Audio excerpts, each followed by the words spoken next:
Mr. Vanderwater's fall semester ecology class. My name is Catherine Duffett. I'm Lily Pfeiffer. Matt Bassista. Hannah Van Al. Jody Kelly. I'm Nick Baleo, and we're here to talk about the conservation of the OPHS forest classroom.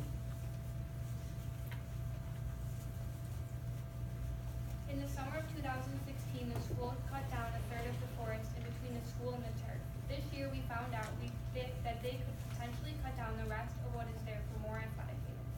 As students, we are trying to preserve what wasn't cut down for future students and staff.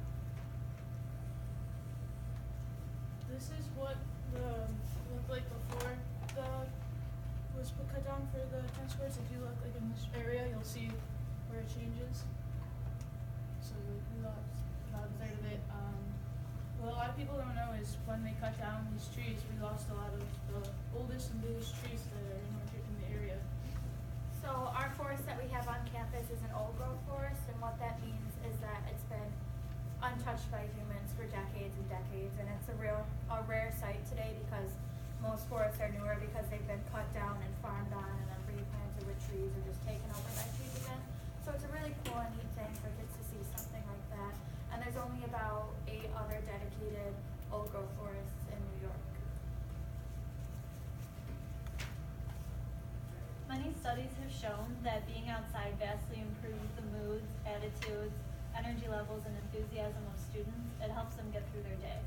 The students in our class agreed that going outside really improved their day, and it just helps them get through the full school day.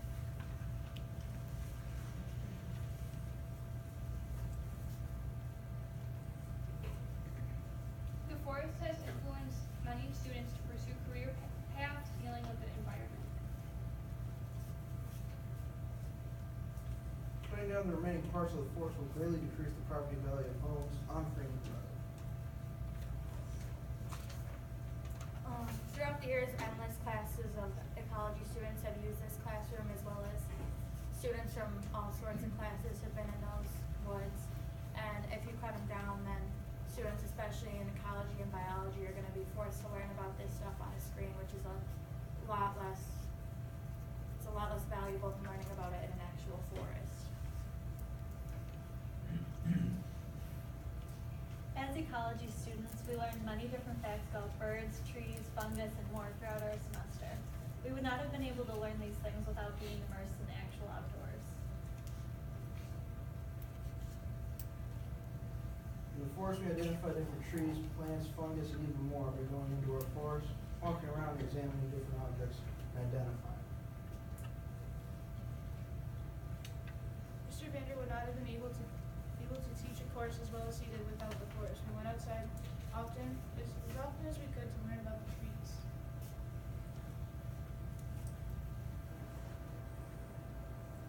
Not many other high schools have a forest.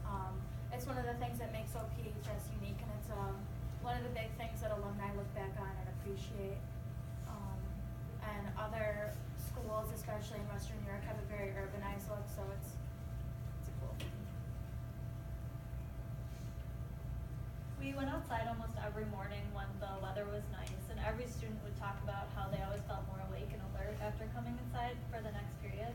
When we went outside, it was second period, so it was about 8:30 in the morning, which is the beginning of our day, and it really helped start the day off right.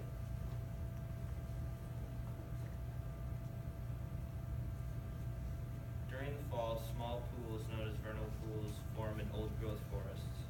In these pools, many microorganisms like predatory invertebrates live.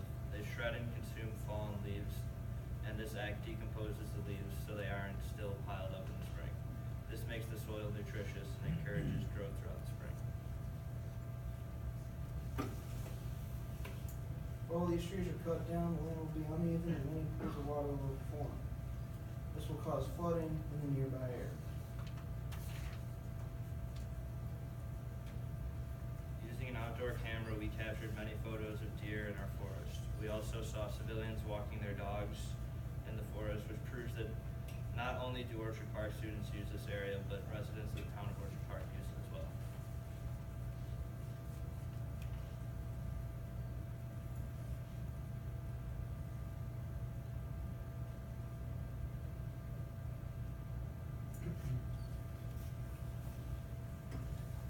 Orchard Park High School is just like any other high school on the inside.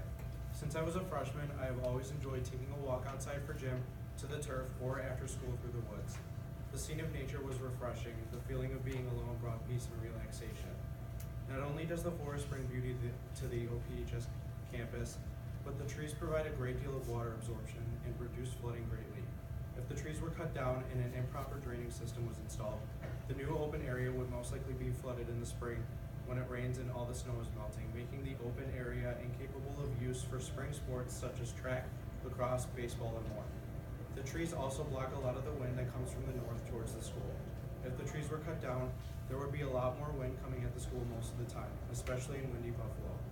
If the trees are cut down, Orchard Park would lose a great deal of beauty. And throughout the semester, we passed out petitions and collected 341 signatures from the teachers and students of Orchard Park.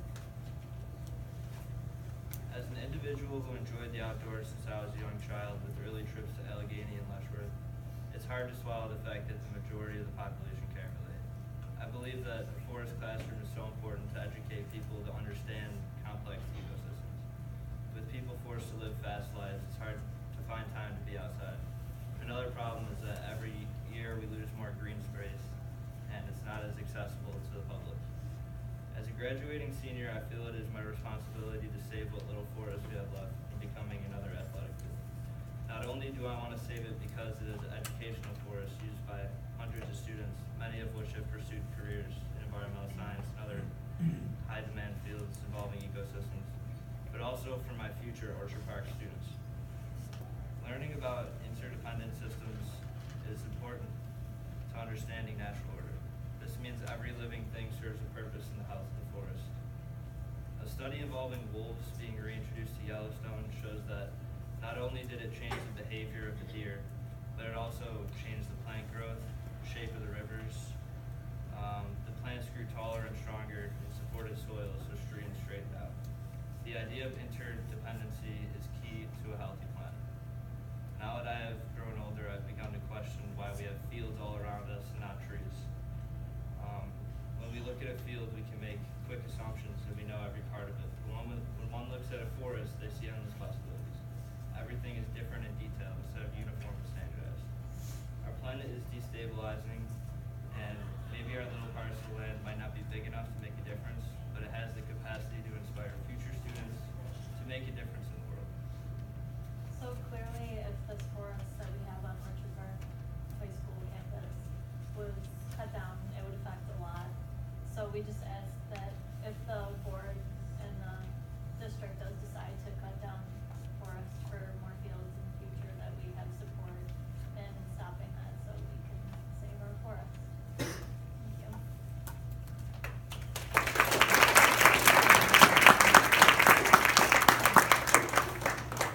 Thank you. Are there any questions or comments regarding this presentation?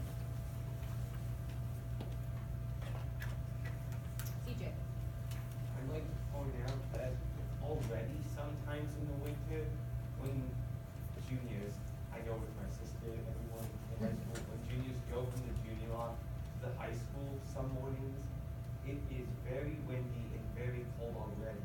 With even more wind, it might make the pass inaccessible much, and trust me, I saw leg creases when I got it. Thank you, CJ. Yes, Kelly? And is it correct that you guys will be at the board meeting on the 7th or the 7th? Yes, Mr. Wolf? I just want to congratulate you guys on a well-done presentation, and then look forward to seeing it at the board meeting too, because that's really an important group of people for you to get their ear, because they are really the decision makers on what happens with that moving forward, use of that space. Are there any further questions or comments on this presentation? Well, I just want to share my belief that this shouldn't be cut down, because when people visit me from out of town, they come to our high school and they're like, whoa, what? You have a forest in the backyard of your high school? That's crazy. And they just look at it and see such beauty. And I just think it would be a shame to cut it down. Thank you, Kobe. I too agree that this forest adds beauty to our campus. Are there any further questions or comments on this matter? At this time, I move that Staff Comm Cabinet prepares a letter in support to be sent to the Board of Education for the conservation of the Orchard Park Forest classroom. May I have a second for this motion? Aaron. All those in favor of sending a letter to the board for the conservation of the Orchard Park High School Forest classroom, please signify by a show of hands. All those opposed? Abstentions? Motion carried. With this, Cabinet will prepare a letter, send it to the Board of Education, and share it with the membership next month. Next, Madison Perry will speak on the blanket event that Staffcom is sponsoring in the spring.